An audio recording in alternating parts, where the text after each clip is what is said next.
Picture चालू करो बे। तो एक जज ने कहा क्या कि हम क्यों निर्णय दें, तुम्हारे भगवान में इतनी ताकत है, तुम्हारे भगवान खुद कर लें। तो वो जज साहब से जरा इस सवाल करना है, कहीं मिले तो पूछना कि सब काम भगवान ही करेंगे तो तुम काहे कुर्सी तोड़ रहे हो जज की।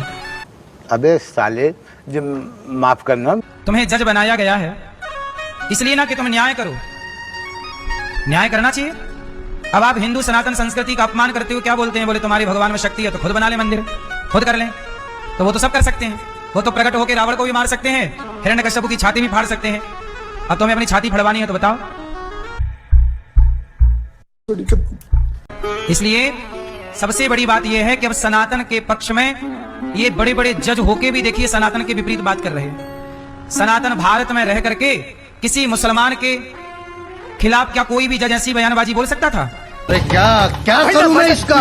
क्या मस्जिद के खिलाफ या अल्लाह के खिलाफ बोल सकता था? केवल हिंदू सनातन संस्कृति सोची इतना बड़ा जज भगवान विष्णु पर उंगलियां खड़ी कर रहा है।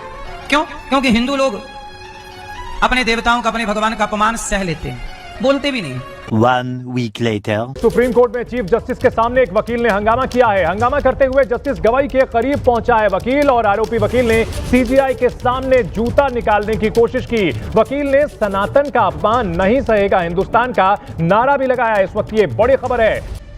अभी मैं गाली नहीं दे सकता। आपको बता दें कि आरोपी की पहचान राकेश किशोर के रूप में की गई है। आरोपी वकील की उम्र 60 साल है। सुप्रीम कोर्ट बार एसोसिएशन में राकेश किशोर का रजिस्ट्रेशन साल 2011 में हुआ था। पूरी घटना के दौरान सीजीआई बीआर गवई शांत और संयमित रहे। उन्होंने वकीलों से कहा, ध्यान मत भटकाइए, हम इससे विचलित नहीं हैं। अरे कहना क्या चाहते हो? क्या इस देश को संविधान के हिसाब से चलाया जा रहा है या संविधान को अपने सत्ता की सहूलियत के लिहाज से परिभाषित करने की कोशिश की जा रही है, जिसकी एक पराकाष्ठा सुप्रीम कोर्ट के भीतर चीफ जस्टिस पर जूता उछालकर नजर आने लगी। देश संकट में है। तो क्या संविधान मायने नहीं रखता है? तो क्या वाकई संविधान के तहत संवैधानिक संस्थाएं जो एक एक करके इस देश में ढहती चली गई, वो अब एक पराकाष्ठा में पहुंच चुकी है, जहां पर इस देश के सीजीआई यानी चीफ जस्टिस ऑफ इंडिया को भी बख्शा नहीं गया? तुम्हें शर्म है कुछ? नहीं। हालात इतने बुरे तो कभी नहीं थे। माखन हुकुम म्यूजिक लगा। ना होता था जो भारत में वो होना अब मुमकिन है। कैसे? अरे मोदी है तो मुमकिन है। लवणे न भोजन। अरे मोदी है तो मुमकिन है। अरे मोदी है तो मुमकिन है। ओ क्या कभी भी आपने पिछले 20 सालों में राहुल गांधी, सोनिया गांधी, तेजस्वी यादव या कोई भी बड़ा नेता बोल ये कहते हुए देखा कि भाई घुसपैठियों को हटाया जाए? अभी तो चुनाव आ रहे, पहले कोई नहीं दिखा। तो ऐसा क्यों होता है? विपक्ष का एक भी नेता घुसपैठियों के खिलाफ एक भी स्पीच में नहीं बोलता। आपकी औकात बता रहा हूँ सर, बुरा नहीं मानना सर। गृह मंत्री जी से तो अपना बिटवा संभल नहीं रहा है, अपना विभाग कैसे संभाल लेंगे? क्योंकि आईसीसी का मैच तो आप करवा दिए। पाकिस्तान के बारे में आप बोल रहे थे कि पाकिस्तान हर तरीके से आतंकवाद में लिप्त है, तो आपने क्यों उसके साथ मैच कराया? ये तो धोती खोल रहा है। मैच कराने के साथ साथ उनका बेटा अनुराग ठाकुर, शाहिद अफरीदी सब साथ में मैच एंजॉय करते नजर आते हैं। काहे घुसपैठिया बोलते हैं?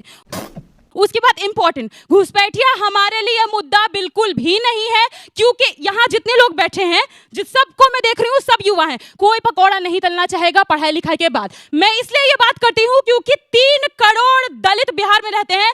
सरकारी नौकरी का आंकड़ा बता रही हूँ मात्र 23,000 के पास है। अब हमको नौकरी का मुद्दा चाहिए कि घुसपैठिया का मुद्दा चाहिए, ये देश की आवाम तय करे। नंगा करके नहला रहा। आप बताइए, अभी जब मैं यहाँ खड़ी हूँ, बिहार में बीबी ट्री 4 के लिए लोग लड़ रहे हैं, सड़कों पे लाठी खा रहे हैं, उनको नौकरी चाहिए कि घुसपैठिया का मुद्दा चाहिए? समय से गान फट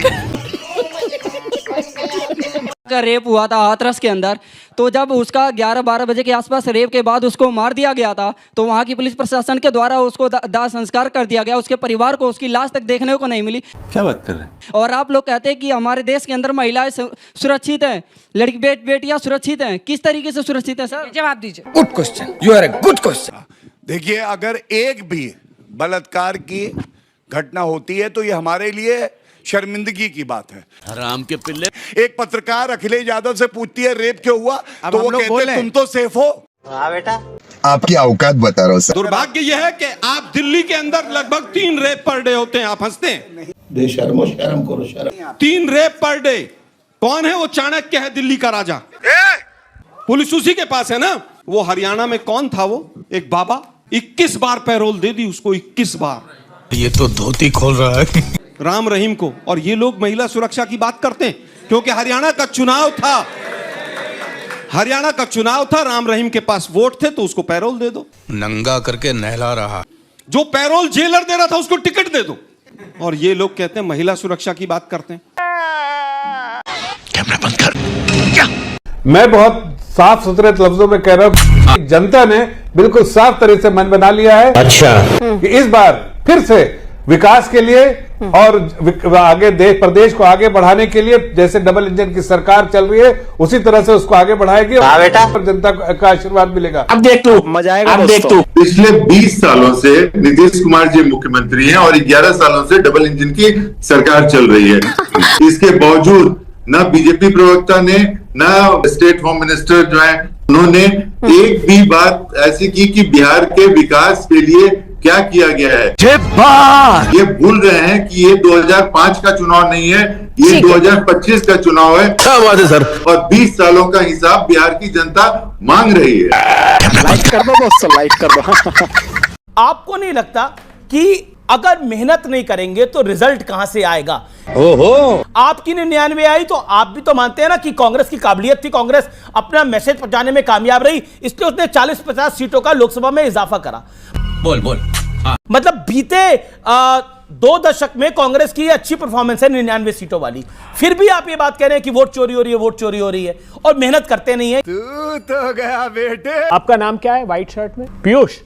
पीयूष, आप 4 दिन के लिए अगर यात्रा पर गए कहीं और घर में आपके चोरी हो गई, डाका हो गया, तो अमीश देवगन जी कहेंगे पीयूष 4 दिन के लिए बाहर क्यों गया, तेरी जिम्मेदारी है, तेरे को बिहाइंड द बार्स कर देना चाहिए। अरे चोर को पकड़िए ना साहब। राहुल गांधी यही तो कह रहे हैं। जब पहली बार हम चुनाव आयुक्त से मिलने गए, सारे दल 11 दल इकट्ठे होकर क्या कहा आप जानते हैं? क्या? जब SIR की प्रक्रिया प्रारंभ नहीं हुई थी, जब चुनाव आयुक्त ने कहा कि 20% तो वोट कटेंगे ही कटेंगे, इनको चिंता क्यों नहीं हुई? इनको चिंता नहीं सताती थी क्योंकि इनकी 60 गांठ थी। ये तो धोती खोल रहा है। 65 लाख वोट कटे, इनको चिंता नहीं हुई। ये चुनाव आयोग के समर्थन में खड़े हो गए। ये दाल में काला नहीं, पूरी दाल काली है। क्यों हिला डाला ना? ये भारतीय जनता पार्टी है ना, जितनी बातें कर रही लंबी लंबी, ये RSS जिन्होंने 1942 में भारत छोड़ो आंदोलन में भाग नहीं लिया। क्या बात कर रहे हैं? और आंदोलन भाग ही नहीं लिया, सिर्फ उस समय मुस्लिम लीग के साथ मिली हुई थी। मुस्लिम लीग जो उस समय वो भी भाग नहीं ले रहा था क्योंकि वो अलग राष्ट्र बनाने की बात कर रहा था, उसके साथ मिले हुए थे। बाप रे, ये तो धोती खोल रहा है। और सुन लीजिए, इन्होंने 52 साल तक तो तिरंगा नहीं फहराया, उसके साथ साथ इन्होंने तिरंगे का विरोध भी किया था। बात तो सही है। कहते 3 रंगे अशुभ होते हैं, अशुभ बताते थे। जब तिरंगा बना था तो उसका विरोध कर रहे थे। और जो हमारा अंबेडकर साहब जिन्होंने संविधान बनाया था, उनका ये शव यात्रा निकाल रहे थे उस समय 1949 में। मैं आपको बता दूं, अरे देवा, इन्होंने तो कभी सम्मान नहीं किया, अंबेडकर जी का भी सम्मान नहीं किया। और दूसरी बात सुन लीजिए इनकी बात, ये वो लोग हैं जो बात तो बड़ी बड़ी करते हैं लेकिन कभी भी एकता की बात नहीं की। बेशर्मो शर्म करो शर्म। जब देश आंदोलन हो रहा था, देश आजाद कराने के लिए, इन्होंने उसमें भाग नहीं लिया। तिरंगे का अपमान किया, इन्होंने विरोध किया।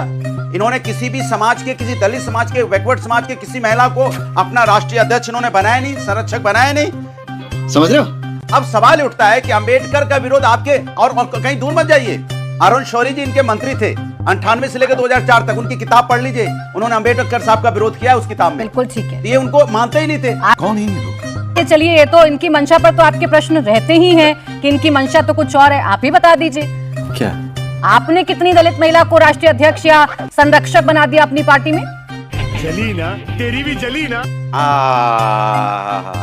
परेशान हो गए ना, तीर सही जगह लगा। आप हुए हैं, मेरा तीर बिल्कुल सही जगह लगा है। आपके अंदर दबी हुई जो बीजेपी की भावनाएं थी निकल के बाहर आ गई। दीदी समझ में आ गया मुझे अनुराग भदौरिया जी, होने लगी मुझे समझ में आ गया, तीर एकदम सही निशाने पर लगा है, एकदम सही निशाने पर। और आप आगे समाजवादी पे मान गए।